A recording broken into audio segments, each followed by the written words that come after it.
Hello दोस्तों, good morning, नमस्कार। आप सभी का स्वागत है आप सभी के अपने यूट्यूब चैनल परीक्षा की शिक्षा में। उम्मीद करता हूँ कि आप जो है स्वस्थ हैं और मस्त हैं और आपकी जो तैयारी है वो भी जो है बढ़िया तरीके से चल रही है। तो जो बच्चे क्लास में फर्स्ट टाइम है, पहली बार नए हैं, उनको बता दें हमारे चैनल पे आपकी जो है बीएड एंट्रेंस एग्जाम 2025 की जो आपकी तैयारी है साथियों स्टार्ट करवा दी गई है और रेगुलर बेसिस पे जो है कंप्लीट तैयारी करवाई जा रही है। तो जिसे भी अपनी तैयारी पूरी करनी है, कंप्लीट करनी है, चैनल को जो है सब्सक्राइब करके हमारे साथ जुड़ जाएंगे। उसके बगल में जो बेल आइकन दिया गया है, आप लोग जो है उसको ऑन कर देंगे। एंट्रेंस एग्जाम जो है ये आपका डीएलएड का भी है। तो ये लोग जो जो डीएलएड वाले छात्र हैं वो लोग भी जो है क्लास को अटेंड करेंगे। क्लास का समय देख ले, जीके चीज की जो क्लास है सुबह 10 बजे डेली आपको इसी टाइम पे देखने को मिलती है। रीजनिंग की जो क्लास है दोपहर को 1 बजे मिलती है। हिंदी की जो क्लास है शाम को 7 बजे आपको हमारे चैनल पर देखने को मिलती है। तो क्लासेस का जो शेड्यूल है आपको याद करके रखना है, इसी टाइम पर क्लासेस से जुड़ना, अपनी तैयारी को जो है पूरा और कंप्लीट करना है। नीचे डिस्क्रिप्शन आप को देखेंगे तो आपको इंस्टाग्राम और टेलीग्राम का लिंक मिलेगा। तो आप हमें क्या करेंगे, इंस्टाग्राम पे पहले तो आप लोग हमें क्या करेंगे, इंस्टाग्राम पे फॉलो कर लेंगे और बाद में जो है टेलीग्राम से ऐसे ज्वाइन हो जाएगा। वहाँ पे क्या है, डेली बेसिस पे जो क्लास का अपडेट है आपको दिया था, बाकी जो एग्जाम का अपडेट होगा वो भी आपको यहाँ पे दिया जाएगा। तो आप लोग यहाँ से जुड़े रहेंगे तो आपका कोई भी अपडेट जो है क्लास के रिगार्डिंग क्या होगा साथियों छूटेगा नहीं, मिस नहीं होगा। तो आप लोग इतना काम जो है कर लेंगे, ठीक है। तो चलेंगे क्लास स्टार्ट करेंगे। स्टार्ट करने से पहले सभी से रिक्वेस्ट है कि जिसने अभी तक क्लास को लाइक नहीं किया, क्लास को एक एक लाइक कर देंगे और जिसने अभी तक चैनल को सब्सक्राइब नहीं किया, चैनल को जो है सब्सक्राइब भी कर लेंगे, ठीक है। तो चलिए क्लास स्टार्ट करते हैं। पहला क्वेश्चन आपके सामने दिया है, ध्यान से देखिएगा, बताने की कोशिश कीजिएगा। सही उत्तर का एक एक क्वेश्चन जो आपके एग्जाम के लिए बहुत ही इंपॉर्टेंट है, ठीक है। पहला क्वेश्चन आपके सामने दिया गया है, भारतीय संविधान का कौन सा अनुच्छेद जो है विभिन्न आधारों पर किसी भी भारतीय नागरिक के साथ भेदभाव से संबंधित है, बताइए। क्वेश्चन नंबर 1 दिया गया है, इसका सही उत्तर क्या हो जाएगा। भारतीय संविधान का कौन सा अनुच्छेद जो है विभिन्न आधारों पर किसी भी भारतीय नागरिक के साथ भेदभाव से संबंधित है। तो आपका राइट आंसर हो जाएगा साथियों अनुच्छेद 15, जो आपका डी ऑप्शन दिया गया है आपका सही उत्तर हो जाएगा, ठीक है। भारतीय संविधान के अनुच्छेद 15 में धर्म, जाति, लिंग या जन्म स्थान के आधार पर भेदभाव का निषेध दिया गया है, ठीक है। क्लियर है। चलिए अगले क्वेश्चन की तरफ बढ़ेंगे। आपका है क्वेश्चन नंबर 2, ध्यान से देखिएगा, उत्तर दीजिएगा। सिल्वर फाइबर क्रांति निम्नलिखित में से किससे संबंधित है, बताइए। क्वेश्चन नंबर 2 आपके सामने पूछा गया है साथियों, बताइए इसका राइट आंसर क्या हो जाएगा। और कल हो सकता है आपको मैं जो है लाइव क्लास दूंगा, ठीक है। कल लाइव क्लास आपकी आएगी, ठीक है। कल जो है आपकी 10 बजे सुबह मॉर्निंग में, चलिए कल मॉर्निंग में आपकी जो जितनी भी क्लास आएगी कल मॉर्निंग में जो है आपकी आ, कितने बजे, 10 बजे, ठीक है, लाइव आने वाली है क्लास, ठीक है। हम जो है फर्स्ट टाइम लाइव आने वाले हैं कल। तो सभी से रिक्वेस्ट है कि कल जो है मॉर्निंग में 10 बजे आप लोग लाइव तैयार रहिएगा। कल 10 बजे आपकी लाइव क्लास आएगी, ठीक है। उसके बाद दोपहर को 1 बजे वाली जो क्लास है उसके लिए भी हम ट्राई करेंगे कि हम लाइव आएंगे रीजनिंग वाली क्लास के लिए, ठीक है। और शाम को 7 बजे जो है आपकी हिंदी की क्लास के लिए भी हम लोग कोशिश करेंगे कि लाइव आ जाए, ठीक है। तो कल जो है लाइव आने की हम पूरी कोशिश करेंगे और मेक श्योर कि आप लोग जो है वहाँ पे अवेलेबल लीजिए और क्लास में अटेंड कीजिएगा, ठीक है। चलिए अब इसका उत्तर दीजिए। सिल्वर फाइबर क्रांति निम्नलिखित में से किससे से संबंधित है। तो सिल्वर फाइबर क्रांति का संबंध जो आपका यहाँ पे हो जाएगा साथियों कपास से, ठीक है। जो आपका डी वाला विकल्प देगा आपका राइट आंसर हो जाएगा। क्लियर सभी को इसके बारे में। सिल्वर फाइबर क्रांति अर्थात इसको जो है देखिए, एक और बात बोलते हैं, रजत क्रांति भी इसका नाम है, ठीक है। रजत क्रांति या सिल्वर फाइबर क्रांति, ठीक है।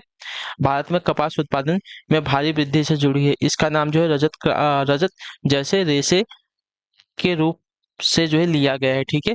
चलिए इसी तरह आपका गोल्डन फाइबर क्रांति जो है जूट के उत्पादन से संबंधित है, ठीक है। ये जो है आपका गोल्डन फाइबर क्रांति से संबंधित है, ठीक है। अगले क्वेश्चन की तरफ बढ़ेंगे। आपका है बताने की कोशिश करेंगे। तीसरा नंबर, भारतीय मानक समय की गणना रिक्त स्थान के क्लॉक टावर से की जाती है। किसके क्लॉक टावर से की जाती है, बताइए। भारतीय मानक समय की गणना जो है किसके क्लॉक टावर से की जाती है। हमीरपुर, रामपुर, मिर्जापुर या संबलपुर। तो इसका राइट आंसर हो जाएगा साथियों मिर्जापुर के, जो आपका सीएल ऑप्शन देगा आपका सही उत्तर हो जाएगा, ठीक है। क्लियर से इसका भारतीय मानक समय की गणना जो है 82.58 डिग्री पूर्वी देशांतर के आधार पर की जाती है, जो उत्तर प्रदेश के मिर्जापुर जिले में स्थित शंकरगढ़ किला के संदर्भ में मानी गई है, ठीक है। चलिए कितना है, तो 82 डिग्री, ठीक है, पूर्वी देशांतर पे।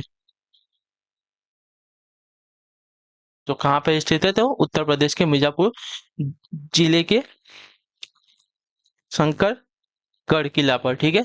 अगला क्वेश्चन है आपका है चौथा चौथा नंबर प्रश्न, ध्यान से देखिएगा, उत्तर दीजिएगा। निम्नलिखित में से कौन जो है इंग्लिश चैनल तैरकर पार करने वाली पहली भारतीय महिला थी, बताइए। कौन जो है इंग्लिश चैनल पार करने वाली पहली भारतीय महिला थी? तो इसका सही उत्तर आपका हो जाएगा साथियों आरती साहा, ठीक है। जो आपका ये लो ऑप्शन दिया गया आपका राइट आंसर हो जाएगा, ठीक है। 29 सितंबर 1959 को जो है आरती साहा पहली भारतीय महिला थी जिन्होंने इंग्लिश चैनल को जो है तैर कर पार किया था, ठीक है। क्लियर है सभी को? डेट याद रखिएगा, 29 सितंबर 1959 को, ठीक है। अगले क्वेश्चन की तरफ बढ़ेंगे, आपका है पांचवा नंबर क्वेश्चन। 2007 में यूटीआई बैंक का नाम बदलकर क्या कर दिया गया था, बताइए। 2007 में यूटीआई बैंक का नाम बदलकर क्या कर दिया गया था? देखिए, तो इसका राइट आंसर आपका हो जाएगा साथियों एक्सिस बैंक, ठीक है। जो आपका डी वाला ऑप्शन देगा आपका राइट आंसर एक्सिस बैंक का। अगर आप आईएफएससी कोड भी आज भी चेक करेंगे तो वहां पे यूटीआई करके आता है, ठीक है। यूटीआई से जो है इसका स्टार्ट हो जाता है आईएफएससी कोड, ठीक है। तो 2007 में यूटीआई बैंक का नाम बदलकर क्या कर दिया गया था? एक्सिस बैंक कर दिया गया था। क्लियर सभी को? चलिए अगले क्वेश्चन की तरफ बढ़ते हैं, आपका क्वेश्चन नंबर 6 है। किस पार्टी की सरकार ने 1978 में एक दूसरे पिछड़ा वर्ग आयोग के गठन की घोषणा की थी, बताइए।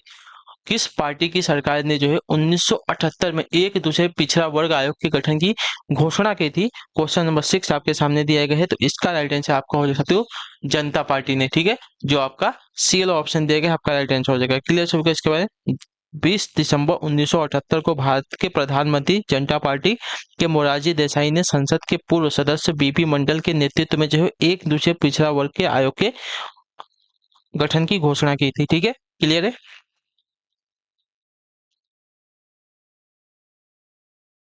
चलिए अगले क्वेश्चन की तरफ बढ़ेंगे, आपका है क्वेश्चन नंबर 7वां। बताने की कोशिश करेंगे सही द बी कमिंग का लेखक कौन है, बताइए।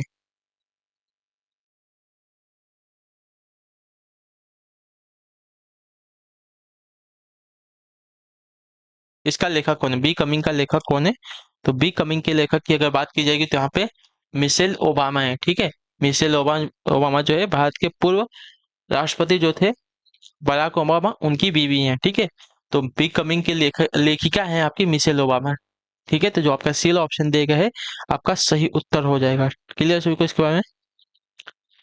चलिए अगले क्वेश्चन की तरफ बढ़ेंगे, आपका है क्वेश्चन नंबर 8। ब्लू जे या इंडियन रोलर कितने भारतीय राज्य का राज्य पक्षी है, ठीक है। ब्लू जे या इंडियन रोलर, ठीक है, कितने भारतीय राज्यों का राज्य पक्षी है? तो इसका सही उत्तर आपका हो जाएगा साथियों 3, ठीक है। जो आपका डील ऑप्शन देगा है आपका राइट आंसर हो जाएगा। इसको हिंदी में बोलते हैं नीलकंठ, ठीक है। नीलकंठ ये जो है उड़ीसा, कर्नाटक और तेलंगाना, ये 3 भारतीय राज्यों का क्या है? राज्य पक्षी है, ठीक है। उड़ीसा, कर्नाटक और तेलंगाना। क्लियर है सभी को? अगले क्वेश्चन की तरफ बढ़ेंगे, क्वेश्चन नंबर 9 आपके सामने दिया गया। श्वसन मार्ग के ऊपरी भाग में स्थित सूक्ष्म बालों जैसी संरचनाओं को कहा जाता है क्या, बताइए। जो आपकी श्वसन मार्ग है इसके जो ऊपरी भाग है इसमें जो स्थित सूक्ष्म बालों जैसी संरचनाओं को क्या कहा जाता है? तो उसको जो है देखिए सीलिया कहा जाता है, सीलिया। जो आपका बी वाला ऑप्शन देगा आपका राइट आंसर हो जाएगा, ठीक। क्लियर से होगा इसके बारे में? चलिए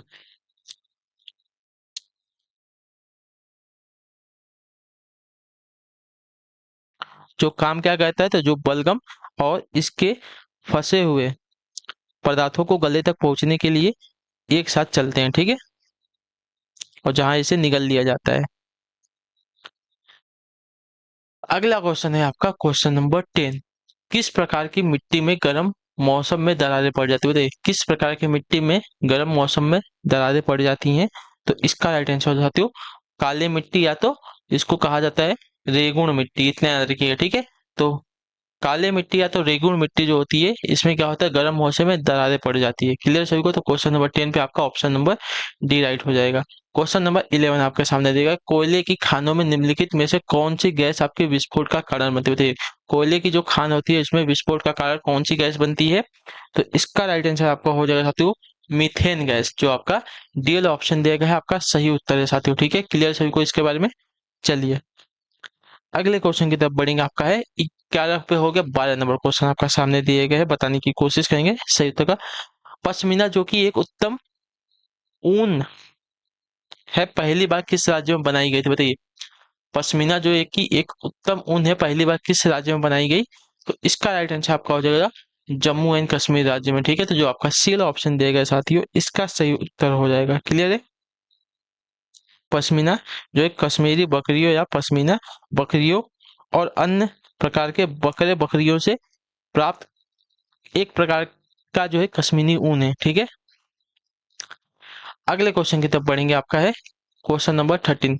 पीन घाटी राष्ट्रीय उद्यान रिक्त स्थान में स्थित है, कहाँ पर बताइए। क्वेश्चन नंबर 13 पे कौन सा ऑप्शन आपका राइट आंसर हो जाएगा? पीन घाटी राष्ट्रीय उद्यान कहाँ पर स्थित है, किस में स्थित है, हमसे पूछा है। ठीक है, आंध्र प्रदेश में, अरुणाचल प्रदेश में, हिमाचल प्रदेश में या मध्य प्रदेश में? तो पीन घाटी राष्ट्रीय उद्यान आपका हिमाचल प्रदेश में स्थित है। Option number C will be the right answer. Clear है? चलिए, क्वेश्चन नंबर 14। भवाई किस राज्य का लोक नृत्य है? चलिए, इसका आंसर देगा भवाई जो है किस राज्य का लोक नृत्य है। और उससे पहले अभी तक जिसने क्लास को लाइक नहीं किया, रिक्वेस्ट है कि क्लास को लाइक कर देंगे।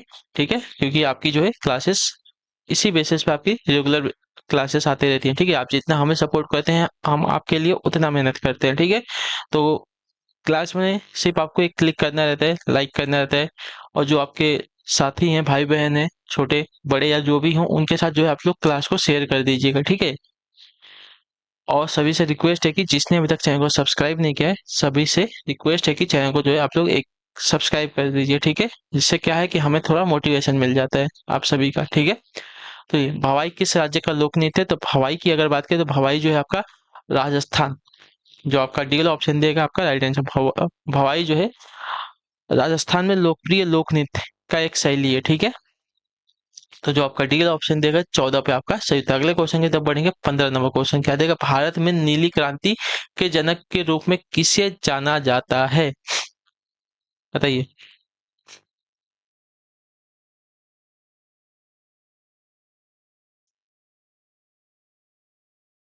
और नीली क्रांति का संबंध किससे है? तो याद रखिएगा मछली पालन से। ठीक है, इतना याद रखेंगे। तो भारत में नीली क्रांति का संबंध आपका जो है मछली पालन से है, और इसके जनक के रूप में किसे जाना जाता है? तो आपका राइट आंसर हो जाएगा हीरा लाल चौधरी को, जो आपका सी वाला पिकअप दिएगा आपका राइट आंसर होगा। ठीक है, क्लियर है सभी को? चलिए, अगले क्वेश्चन की तरफ बढ़ेंगे। आपका 16 नंबर प्रश्न क्या देगा? दुरेंदु बरुआ निम्नलिखित में से किस खेल से संबंधित है, बताइए।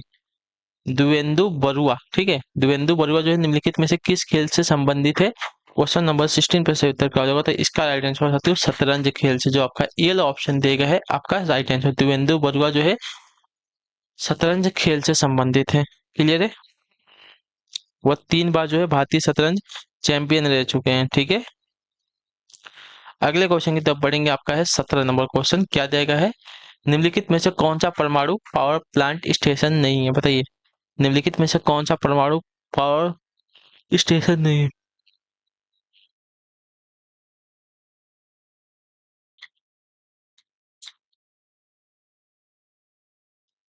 तो इसका राइट आंसर रामा गुंडम, जो आपका ए वाला ऑप्शन देगा आपका राइट आंसर हो जाएगा। ठीक है, रामा गुंडम जो है आपका परमाणु पावर स्टेशन नहीं है, तो ए वाला ऑप्शन जो दिया गया है आपका 17 पे राइट आंसर हो जाएगा। ठीक, अगले क्वेश्चन की तरफ बढ़ेंगे। आपका है 18 नंबर। भारत छोड़ो आंदोलन किसने शुरू किया था, बताइए। भारत छोड़ो आंदोलन जो है किसने शुरू किया था? 18 पे राइट आंसर क्या हो जाएगा? तो भारत छोड़ो आंदोलन जो है आपका यहाँ पे, अच्छा, ये तो सभी को पता है, महात्मा गांधी ने इसको शुरू किया था। ठीक है, यहाँ पे दिया गया है कब शुरू किया गया था। ठीक है, तो ये याद रखिएगा, ये आपका शुरू हुआ था 8 अगस्त 1942 को। ठीक है, तो option number B will be the right answer. ठीक है, कब हुआ था? 8 अगस्त 1942 को।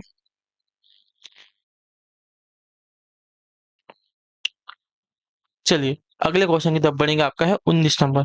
निम्नलिखित में से कौन सा मंदिर जो है राष्ट्रकूट वंश द्वारा निर्मित है, बताइए।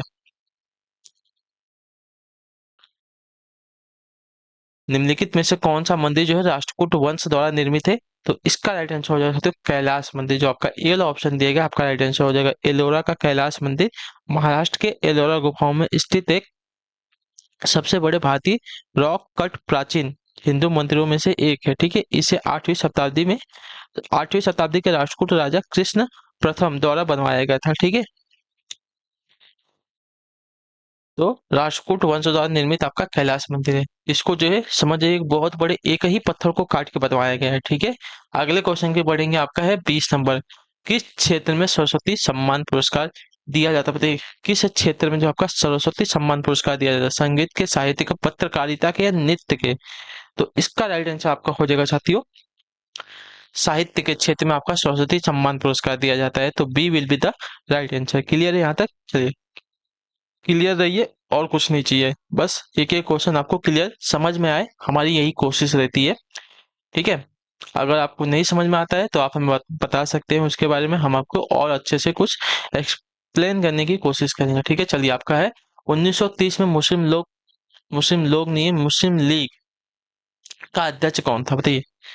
1930 में मुस्लिम लीग का अध्यक्ष कौन था? तो 1930 में मुस्लिम लीग के अध्यक्ष की बात करेंगे तो आपका मोहम्मद इकबाल राइट आंसर हो जाएगा, ठीक है। ऑप्शन नंबर ए आपका जो दिया गया है सही उत्तर है, ठीक है। क्लियर सभी को इसके बारे में? चलिए, अगला क्वेश्चन आपके सामने दिया गया है, क्या है? 22 नंबर प्रश्न। रिक्त स्थान काई की तरह के प्राचीन पौधों का अध्ययन है जो नम आर्द्र वातावरण में बढ़ता है, बताइए। रिक्त स्थान जो है काई की तरह के प्राचीन पौधों का अध्ययन है जो नम आर्द्र वातावरण में बढ़ता है, इसकी बात कर रहा है। तो आपका राइट आंसर हो जाती हो बायोलॉजी की, जो आपका सी बी वाला ऑप्शन देगा आपका राइट आंसर होगा, ठीक है। बायोलॉजी जो है प्राचीन पौधों का अध्ययन है, ब्रायोलॉजी है वैसे तो। जैसे काई जो नम वातावरण में बढ़ते हैं, ठीक है, ये पौधे पृथ्वी पर सबसे पुरानी प्रजातियों में से एक है, ठीक है। चलिए, अगले क्वेश्चन की तरफ बढ़ेंगे, आपका 23 नंबर क्वेश्चन। निम्नलिखित में से किस समिति ने मौलिक कर्तव्यों को शामिल करने की अनुशंसा की थी? बहुत इंपॉर्टेंट क्वेश्चन है। किस समिति ने जो है मौलिक कर्तव्यों को शामिल करने की अनुशंसा की थी? तो इसका राइट आंसर हो सकती है स्वर्ण सिंह समिति ने, ठीक है। क्लियर सभी को इसके बारे में? सरकार द्वारा गठित स्वर्ण सिंह समिति की सिफारिशों के आधार पर जो है नागरिकों के लिए जो है मौलिक कर्तव्यों को 1976 में 42वें संविधान संशोधन द्वारा जो है जोड़ा गया था। बहुत इंपॉर्टेंट है, ये बात याद रखिए। ये आपसे पूछा गया था मौलिक कर्तव्यों को जो है संविधान में कब शामिल किया गया था?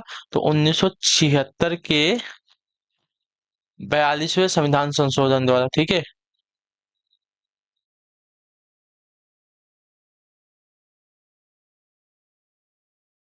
ये बहुत ही इंपॉर्टेंट है, इतना बात याद रखिएगा, ये आपसे पूछा गया है बहुत बार क्वेश्चन। अगला क्वेश्चन है 25 नंबर। अली वर्दी खां के बाद बंगाल का नवाब कौन बना था, बताइए।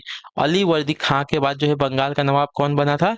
तो अली वर्दी खां के बाद बंगाल के नवाब की अगर बात की जाएगी तो आपका राइट आंसर हो जाएगा सिराजुद्दौला, ठीक है। तो आपका सी वाला विकल्प देगा, आपका राइट आंसर हो जाएगा सिराजुद्दौला को उसके नाना अली वर्दी खान द्वारा अप्रैल 1756 में 23 साल की उम्र में जो है बंगाल का नवाब घोषित किया गया था। क्लियर सभी को?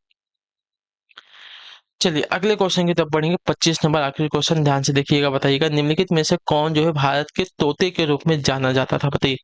भारत के तोते के रूप में निम्नलिखित में से कौन जाना जाता था? तो आपका राइट आंसर हो जा सकती है अमीर खुसरो, जो आपका सील ऑप्शन देगा आपका राइट आंसर। सूफी संगीतकार, कवि और विद्वान अमीर खुसरो को जो तूतीय हिंद यानी कि भारत का तोता के रूप में जो है जाना जाता था, ठीक है। वे न केवल एक उल्लेखनीय कवि थे बल्कि एक प्रखर और मौलिक संगीतज्ञ भी थे। उन्होंने प्रमुखतः जो है फारसी में कविताएं लिखी, लेकिन हिंदी में भी उनकी रचनाएं हैं, ठीक है। वे कव्वाली का उन्हें जो है कव्वाली का जनक भी माना जाता है, और उन्हें जो है कविता के क्षेत्र में विभिन्न प्रयोगों के लिए भी जाना जाता है, जैसे कि तराना, शास्त्रीय ख्याल इत्यादि से भी, ठीक है। चलिए, तो इसी के साथ जो आज की क्लास है आपकी जीके जीएस की आज की यहाँ पे कंप्लीट होती है। आई होप कि आपको जो क्लास है अच्छी लगी है। तो अगर आपको क्लास अच्छी लगी तो क्लास को लाइक करिएगा, चैनल पे पहले होते चैनल को सब्सक्राइब, और हमें जो है कमेंट में जाए क्लास के बारे में, जो आपको क्लास के इसलिए बाकी अगर आपका कोई डाउट, कोई क्वेश्चन, कोई क्वेरी रहेगा तो नीचे कमेंट में जरूर पूछिएगा, उसको आपको आंसर बताया जाएगा। तो हम आपसे मिलते हैं आपकी अगली क्लास में, तब तक के लिए टाटा बाय बाय, जय हिंद जय भारत। आपसे क्लास से जुड़ने के लिए बहुत बहुत ही धन्यवाद साथियों।